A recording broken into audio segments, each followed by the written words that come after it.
vez em quando, a Anitta deixa-se relaxar na sala de espera de uma qualquer empresa, instituição, consultório ou salão de beleza e começa a folhear as revistas da moda.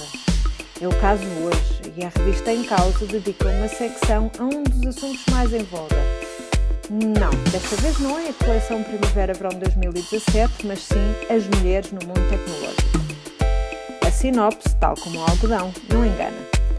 Setor das tecnologias, um setor altamente atrativo e lucrativo, ou será especulativo, dominado por homens, com elevada disparidade em termos de percentagem de mulheres no setor, cerca de 30% no total e menos ainda em funções técnicas, cerca de 17%, disparidade salarial e percentagem de mulheres em cargos de direção, apenas 21%. Nada de novo até aqui, apenas um setor mais recente versus os outros setores económicos todos, em que coincide com uma área de formação e educação onde historicamente havia mais homens e, como tal, com mais disparidades iniciais. O interessante surge pela pressão interna e externa a que está sujeito para se combater essas disparidades. Iniciativas como a Women in Tech pela Web Summit, bolsas e incentivos monetários por parte das grandes corporações do mundo tech, incentivos ao nível de educação para atrair mais mulheres para estes campos de ensino, campanhas publicitárias e institucionais e outros exemplos. Parece tudo tão excitante que a Anitta colocou os óculos, vestiu-se de geek e resolveu ir espreitar. Olá, eu sou a Billy. Olá, eu sou a Ellie. E hoje mergulhamos no mundo tecnológico e rezamos para conseguir voltar à superfície. Te parece? Parece-me lindamente. Então ouvi dizer que há algumas disparidades no mundo tech, que há, sei lá, mais homens, mais... Completamente surpreendente, não achas? Surpreendente, não estava nada à espera. Apanhou-me completamente na curva. Nada de novo, não é? Nada de novo. Como é que era aquela série? Nada de novo a leste...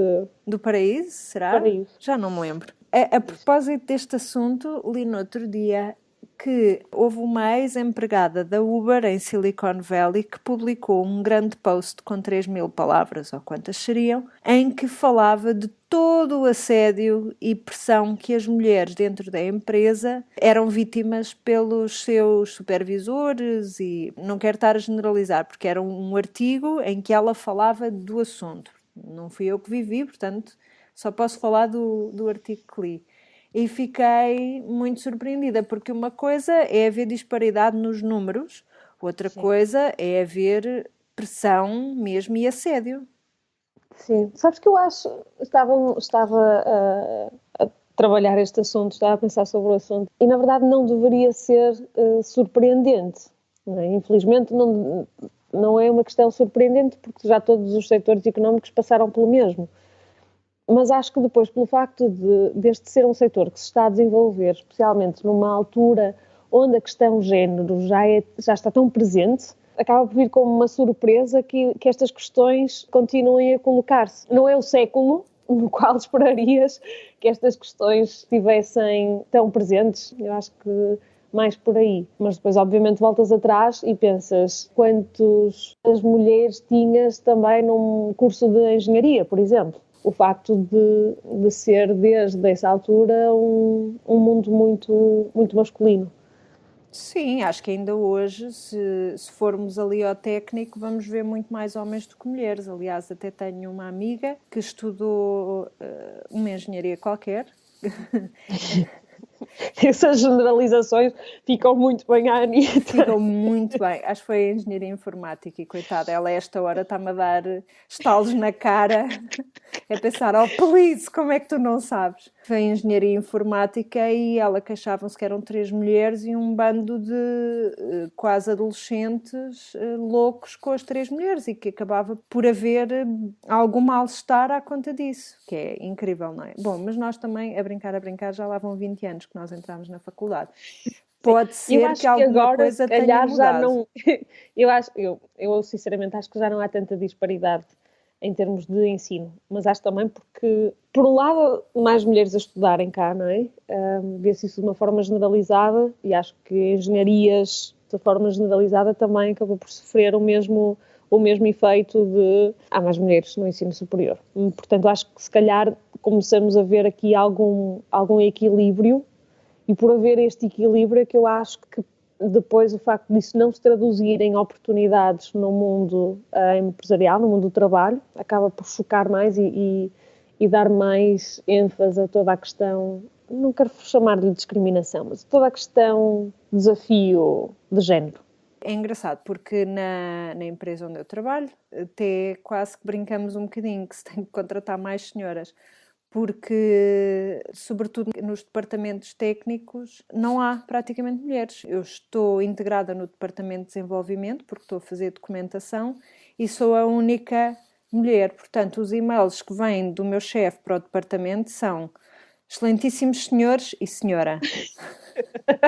Queria dizer a todos e toda. E eu acho um esforço muito louvável, porque ele podia simplesmente incluir-me, tal como a nossa língua portuguesa o permite, no todos e nos senhores, e até faz o esforço de sim senhor, vamos aqui ser reconhecer inclusivo, que existe uma mulher e falar também para ela. Portanto, tiro o meu chapéu, e claro que ele não está a ouvir, mas se estiver, sim senhor, muito obrigada, agradeço. Mas essa tua constatação e os comentários na empresa onde estás a fazer esse projeto é interessante, porque fala-se dos números e um dos números que falamos na introdução era o facto de haver cerca do número de mulheres, ou percentagem de mulheres no setor, ser cerca de 30%. Ok, nós estamos a falar de números de indústria tech, não é? E estamos a falar, essencialmente, estes dados vêm muito dos Estados Unidos também, mas estamos a falar de esses 30%, desses 30%, só cerca de 17% é que são em funções técnicas. Isso é muito interessante, porque não faz sentido com as pessoas qualificadas e as pessoas formadas na área, com os números, mas há ainda resistência depois a aceitar essas qualificações ao nível das mulheres. E, portanto, 17% das mulheres têm funções técnicas no setor tecnológico choca, não é? Choca porque já não é a questão de são menos mulheres e que é comum a quase todos os setores económicos, mas estamos a falar ainda depois de uma barreira, quase um preconceito ao nível de competência técnica. A minha questão, eu acho que aqui nós também não temos a informação toda, mas se formos espreitar os dados dos licenciados que saem de escolas técnicas, como por exemplo o Instituto Superior Técnico em Lisboa, a Nova na Costa, eu penso que não existe, eu acho que ainda não existe essa paridade ao nível dos números dos alunos que entram e que saem das escolas. Por isso ainda não sei muito bem se a realidade empresarial tem números semelhantes à do rácio entre homens e mulheres que existe nas escolas. Não sei, acho que se calhar é uma questão que também temos que ver. Isto são coisas que demoram muitos anos, porque um curso superior pelo menos leva 4, 5 anos, não é?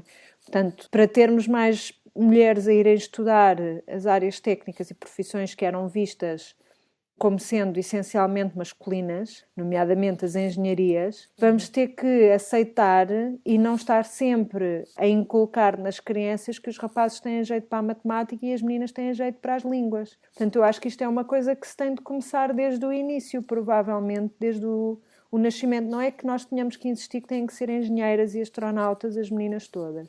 Mas se calhar eu acho que demora muito mais tempo a mudar essa atitude do que os 5 anos que levam um curso superior, ou que levava. Sim. Portanto, acho que temos que fazer aqui um voltar para trás desde o início e tentar perceber se estamos a estimular meninos e meninas da mesma forma, exato. Sim. Eu posso dizer que tenho tentado contribuir para isso. Tanto que a Clara quase não teve brinquedos dela e, olha, teve de brincar com os do Francisco, coitadinho. E, portanto, nós estamos aqui a criar gajos, basicamente, só. A verdade é que há poucos meses partilhamos um vídeo em que se mostrava os miúdos numa escolinha, em que se lhes falava de que iam receber na sala de aulas um astronauta, médico, não sei o quê, e os miúdos imediatamente associaram essas profissões a homens e ficaram surpreendidos quando viram entrar na sala mulheres. Estamos a falar de 2016, 2017, miúdos de países ocidentais desenvolvidos, onde a questão de género já tem sido batida e está muito mais nas mentes e no pensamento das pessoas e dos pais e da educação, mas a verdade é que é muito intrínseco, não é? E há muito...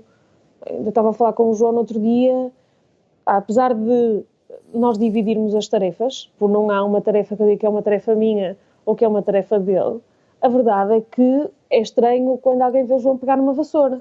Portanto, eu acho que é muito cultural, faz muito parte dos nossos, quase do nosso ADN, não é? Porque vem ali tão marcado, há imagens tão estereotipadas que é difícil quebrar com elas. Sim, o que estás a dizer faz sentido. Tanto que, ainda sobre o exemplo da vassoura, eu só vi o meu pai a pegar numa vassoura, já o meu pai era avô, mais vale tarde que nunca, e é muito bom já haver isso. Eu acho que é difícil, nós tentamos ao máximo fazer uma educação que seja mais gender neutral, talvez, não sei muito bem. Tentamos muito inculcar-lhe à nossa filha a ideia de que ela pode ser aquilo que quiser. Ela também ainda é pequenina, mas, por exemplo, nós não lhe compramos bonecas. Acontece que outras pessoas lhe compram bonecas.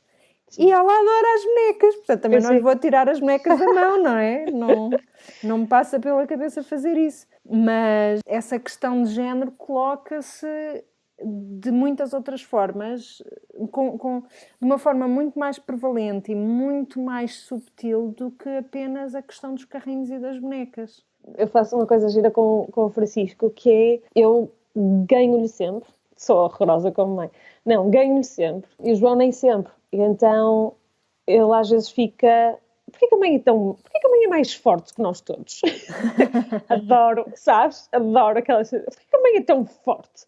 Obviamente uso isto com outros estratagemas de... Porque a mãe come muitos vegetais. Mas a verdade é que tento passar uma imagem também de igualdade, mesmo ao nível físico, que é uma daquelas coisas de os homens estão mais fortes que as mulheres, e nós tentamos, não é demasiado pensado, percebes? Não é tudo racionalizado, mas a verdade é que há coisas em que, na maior parte das coisas, o Francisco vê-nos como iguais, eu e o João, percebes? E isso para mim é daquelas conquistas. Pois, obviamente, depois tento fazer jogos mentais e digo-lhe, quando fores grande, vais assegurar que ficas com o nome da mãe e passas para os teus filhos. Um bocado manipuladora, diria. Se calhar é melhor cortarmos esta parte do podcast. Um dia ele vai ouvir isto e pode correr mal. Eu acho que também, a Anitta também tem-me despertado por este tipo de coisas, por este tipo de questões, e depois eu acho que penso um bocadinho mais no exemplo que lhes dou. É isso, o exemplo que queremos passar. Eu acho que não há nem soluções perfeitas, nem nada perfeito. O que eu reparo é que estou mais consciente dos exemplos, e seguramente muitos escapam por entre os dedos, mas mesmo assim, será que estou a fazer tudo o que posso? Não sei. A questão é que nós não vivemos isolados, não é? Não estamos no nosso núcleo mais controlado o tempo todo, não é? Portanto, obviamente que eles depois veem coisas diferentes. Estão expostos à realidade e, na realidade, eles veem exemplos dos avós, dos tios, dos primos, dos amigos, em que nem sempre é consistente com aquela mensagem que nós tentamos passar, não é? Não é perfeito e não temos garantia de estar a educá-los, ou seja, o que lhes dizemos depois vai ser replicado necessariamente, mas pelo menos temos a compensação, não é? De estarmos a fazer a nossa parte, eu acho. Não podemos controlar as variáveis todas, mas alertá-los para estas questões. Estava a pensar eu acho que já aqui contei, ou pelo menos já te contei a ti, que a Alice brinca muito com Legos. E o pai, então, oferece-lhe muitos Legos, porque o pai adora Legos, e então é uma ótima desculpa. E ela também gosta muito dos Legos. E então, lá uma das figuras que ela tem é um aviãozinho, e depois tem imensos meninos e meninas. E então no avião põe sempre o rapaz à frente e a menina atrás. E o Paulo perguntou-lhe, o Paulo começou a pôr de propósito a menina à frente e depois às tantas perguntou-lhe, mas porquê que pôs o rapaz à frente? E ela não soube responder, tem 2 anos, vá. Não soube responder, mas põe sempre o menino à frente. E depois ficámos a pensar. E a verdade é que sempre que andamos de carro, quem conduz é o Paulo. Porque simplesmente eu detesto conduzir. Eu estaciono lindamente, eu sei conduzir, não tenho medo de conduzir, não é nada disso. Não, eu simplesmente não gosto de conduzir. E como não gosto, e o Paulo gosta, ele vai a conduzir e eu vou a tricotar. E pergunto-me, e depois começámos a pensar, será que eu vou ter de começar a levar o carro algumas vezes para ela começar a achar que a menina também pode ir a conduzir o avião? Se tiver que ser, eu largo as agulhas para fazer isso. São os sacrifícios que eu faço pela minha filha.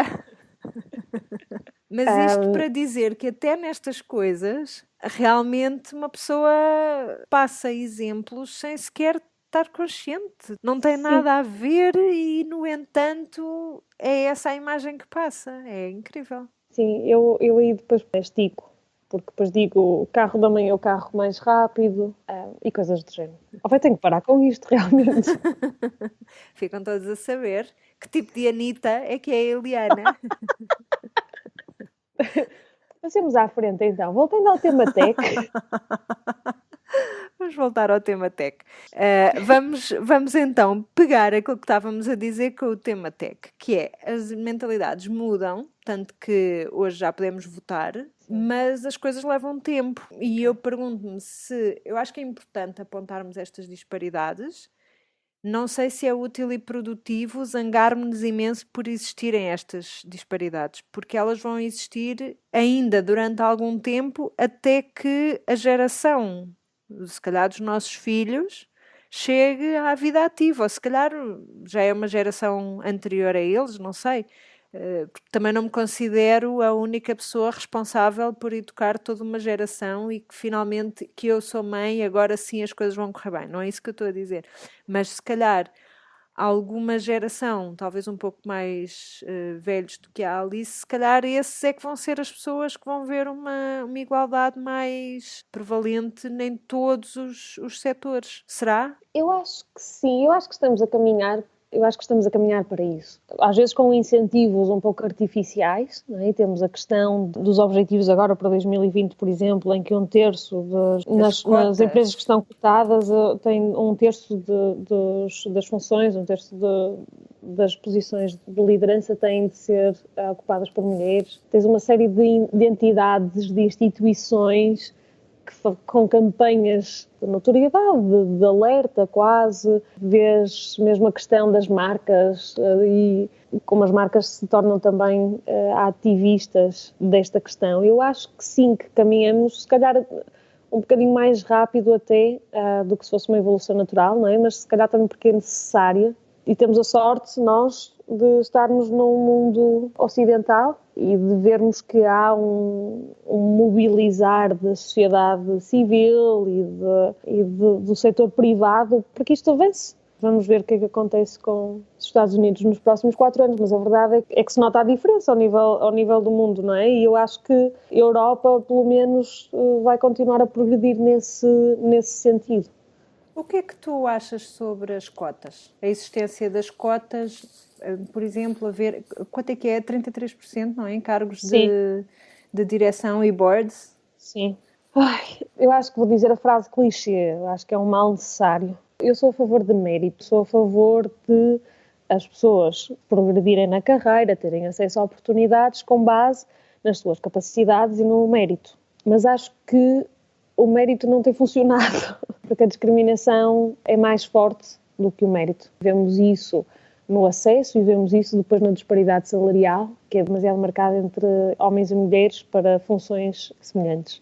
E, portanto, eu acho que a questão das cotas é um estímulo externo, quase um forçar, para que essa igualdade seja atingida. Tem alguns efeitos perversos, eu acho que pode ter alguns efeitos perversos, porque tu não tens necessariamente associado a questão competência e, portanto, pode ter algum efeito perverso por aí, mas, sinceramente, no global, eu acho pelo menos é notoriedade, pelo menos é forçar, é quebrar alguns tabus, algumas barreiras, e com isso acho que depois dá espaço para as mulheres mostrarem o que valem e para se tornar mais normal. O que é que tu achas? Acho isso.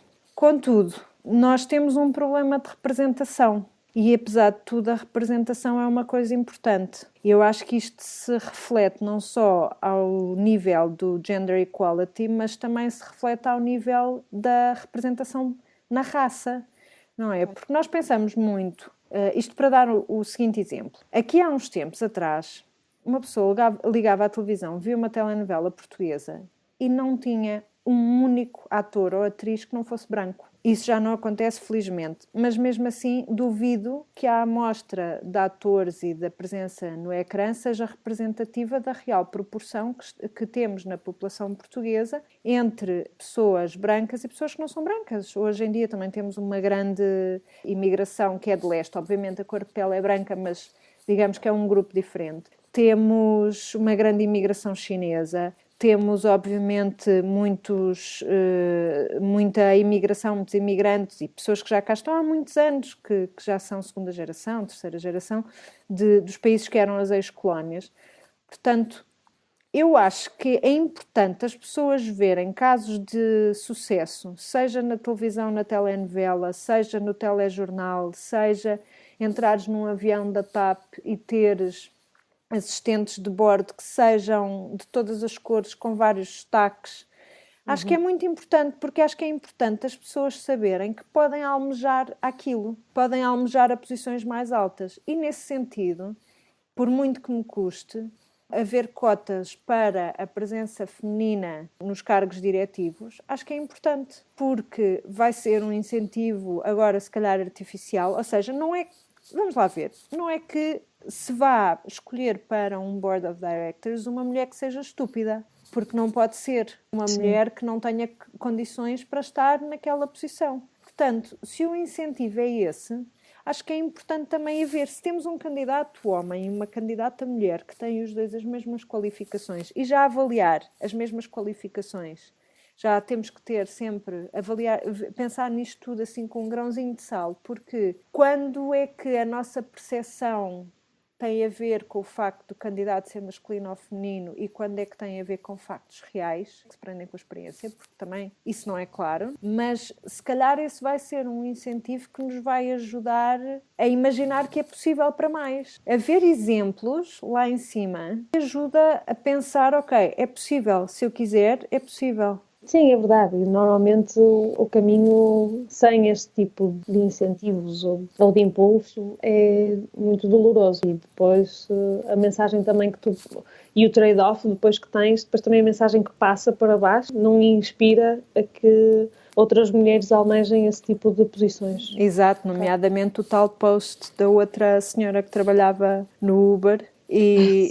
Por isso é que o exemplo da Sheryl Sandberg também é tão inspirador para muitas de nós. Para mim é muito inspirador e apesar dela não ter uma posição técnica no Facebook, tem uma posição que é fundamental. Não, é verdade. Eu acho que essa parte do exemplo, ou seja, os exemplos e a mensagem depois que é passada por quem alcança essas posições, depois também é fundamental. E há quem o esteja a fazer de uma forma muito interessante. Por isso é que é interessante também ver como o setor tecnológico, a indústria tecnológica está a ser tão visada e como o tipo de iniciativas ou o tipo de campanhas, a mensagem que é passada é muito positiva. Vês o exemplo da Sheryl Sandberg, mas vês também, por exemplo, o que está a fazer a Emma Watson, o He for She. O discurso também já é muito mais positivo. Tu não tens tanto aquela questão de women can't have it all, mas a ideia é como é que se consegue equilibrar mais as coisas, que isto também requer depois ajustes na forma... Há uma série de impactos, não é? E nós falamos, é uma questão cultural e a forma como as sociedades foram organizando, mas o facto das mulheres também chegarem a estas posições depois tem uma série de impactos nos ecossistemas em que se inserem, porque implica que depois haja uma divisão mais igualitária do trabalho de casa, por exemplo, não é? E há uma série de estudos agora que vão mostrando que, em média, as mulheres trabalham mais 4 horas, só porque chegam saem do trabalho, chegam a casa e têm outro trabalho, não é? A gestão da casa, porque culturalmente ainda se associa estas tarefas e estes trabalhos à mulher. E, portanto, há uma série de ajustes que têm de ser feitos. Tem de ser feito, tem implicações ao nível do equilíbrio entre trabalho e vida pessoal, familiar, porque se as mulheres chegam a estas posições também e continuam a ter a parte de casa e os filhos e vida familiar e amigos e todo o apoio que dão, isso depois também implica que não estão só focadas no trabalho. E não estamos a falar de 15 horas por dia dedicadas ao emprego. E isso tem implicações também na forma como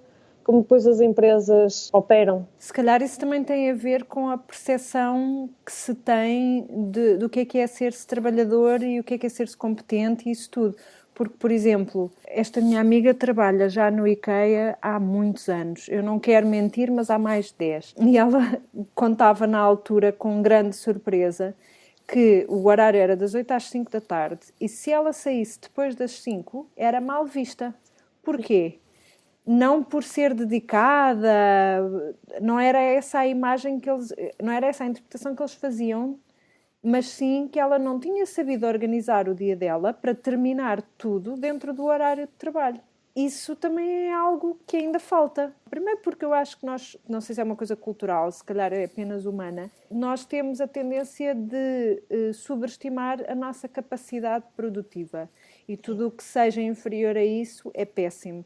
E, na verdade, temos só X horas em que podemos estar a trabalhar, não é? Portanto, sim, na verdade, essas horas não dão para fazer tudo aquilo que se calhar nós imaginamos. E eu não estou a falar de haver picos de trabalho, porque há picos de trabalho, mas estou a falar de uma forma continuada.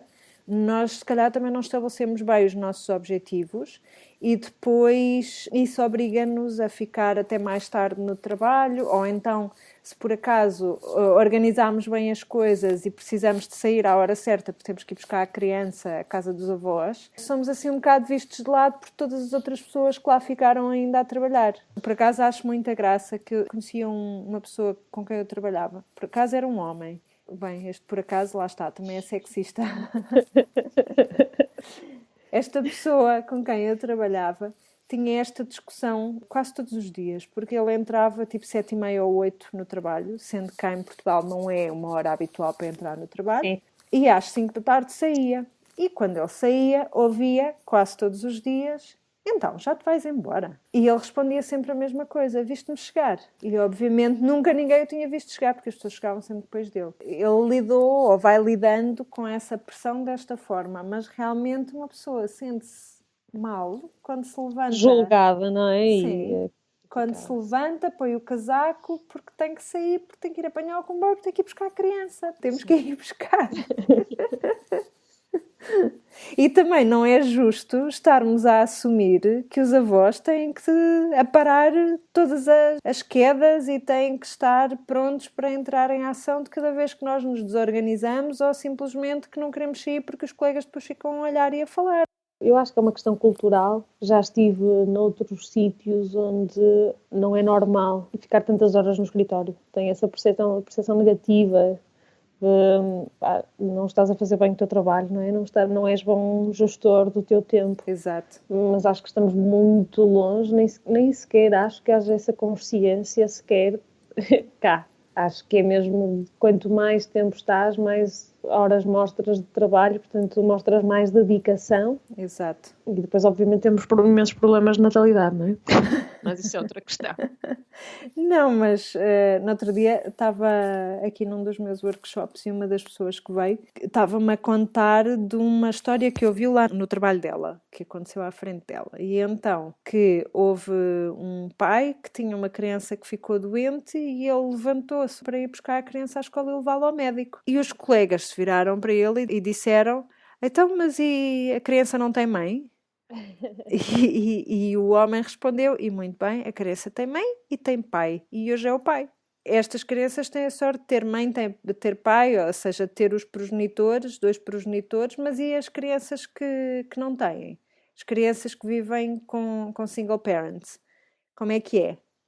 Não, é terrível. Depois, obviamente, que têm de passar imensas horas na creche ou na escola e nos sistemas de apoio, mas também não são infalíveis e não Não. nos ajudam depois a criar crianças que têm menos estereótipos.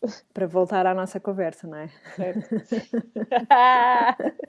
É verdade. Eu acho que é muito engraçada esta questão da Women in Tech, que é um termo que eu estou a usar aqui para identificar tudo o que seja esta disparidade vivida no setor tecnológico. Porque acho que era exatamente isso que tu estavas a dizer, que é, hoje em dia, no século XXI, em 2017, somos confrontados com comportamento. Por um lado, temos a questão de não termos suficientes mulheres a acreditarem que podem fazer matemática ou engenharia ou o que seja, portanto, ainda não temos essa divisão a 50% ao nível do ensino superior. Mas, por outro lado, continua a haver machismo preponderante neste setor e acho que isso é que nos toma tanto por surpresa. Portanto, quando a tal, que acho que ela se chama Susan Fowler, não quero estar a mentir, mas depois eu pesquiso e ponho o link para o post. Quando essa pessoa fala dos assédios de que foi vítima enquanto trabalhava na Uber, em Silicon Valley, eu acho que é isso que nos deixa realmente surpreendidas, porque haver menos mulheres é uma coisa que há de mudar e tal, estamos a trabalhar para isso e não sei o quê, mas ainda haver este tipo de machismo é que para mim é que me surpreende mesmo. Como é que estamos em 2017 e isto ainda acontece? Excesso de testosterona. Já fiz parte de alguns fóruns, essencialmente ocupados por homens, em que às vezes eles têm de se lembrar que têm mulheres na sala e, portanto, o tipo de conversas deve ser moderado. Mas, não sei, eu estou a pensar, e felizmente a minha experiência é diferente, que apesar de estar numa equipa quase só de homens e ouvir os palavrões e essas coisas assim, eu não ouço qualquer tipo de atitude que seja negativa para mim e para as outras mulheres. Eu acho que quando eu entrei naquele departamento, ficou toda a gente assim um bocadinho... Bem, isto agora está um bocado diferente, não é? Está aqui uma senhora... Olha, quase como se me ignorassem, como se ignorassem o meu género, digamos. Sim. Quase como se não... Pronto, Sim, mas eu acho se que é uma calhar é questão isso. progressiva. Eu acho que é uma questão progressiva. E é uma questão também, eu acho que pode ser uma questão geracional. E nós estamos sempre, neste caso, quando estamos a falar do mundo do trabalho, eu acho que também estamos num momento de mudança geracional, não é? De passagem de testemunho.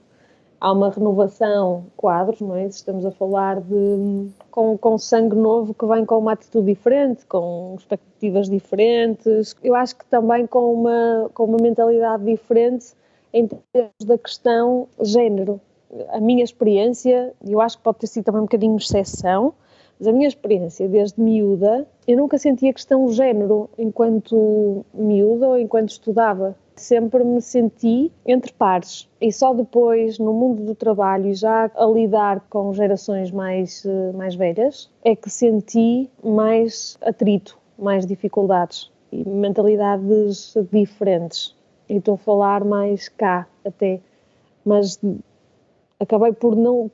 E eu acho que se calhar por isso também foi um bocadinho choque, e acho que é choque se calhar quando falamos com pessoas da nossa geração, ou gerações muito próximas, em que a questão género não, em teoria não existe, não é uma questão que coloquemos. Eu acho que acabei por ter muitos incentivos por parte...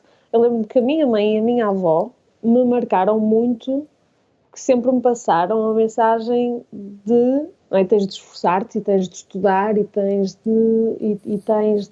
de fazer a tua parte para seres independente. Porque eu acho que elas também sentiam muito a questão de dependência dos maridos. E, portanto, eu cresci com esta mensagem de não, tu tens todo o direito, mas tens de fazer por isso e de conseguir a tua independência e conseguir fazer o teu caminho, sem estares dependente do género masculino, digamos assim. E, portanto, para mim sempre foi muito normal ver-me como um par nos círculos onde me movimentava. Mesmo a experiência inicial de trabalho também nunca se colocou a questão. Eu acho que foi mesmo no confronto com gerações mais velhas, onde aí a questão cultural e estereótipos são muito mais fortes, porque estamos a falar também de muita gente com quem fui contactando, onde o papel das mulheres era ficar em casa a tomar conta dos filhos, percebes? Ou então terem empregos em que não seriam funções de liderança. E por isso eu acredito que voltamos à questão de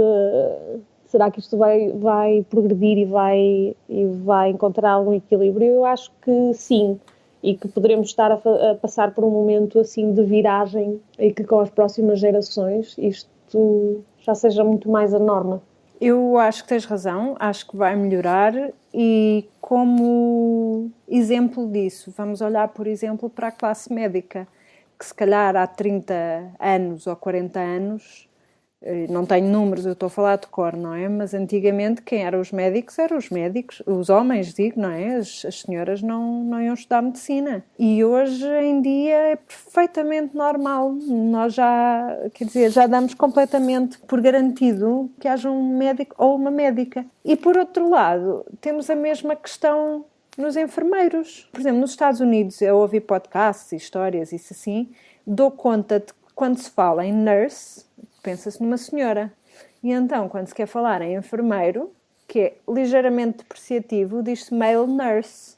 A sério? E às vezes tens de dizer male nurse e dizer sim, é male nurse. Como se ser enfermeiro fosse um bocado mau. Como se não fosse tão bom quanto poderia ser.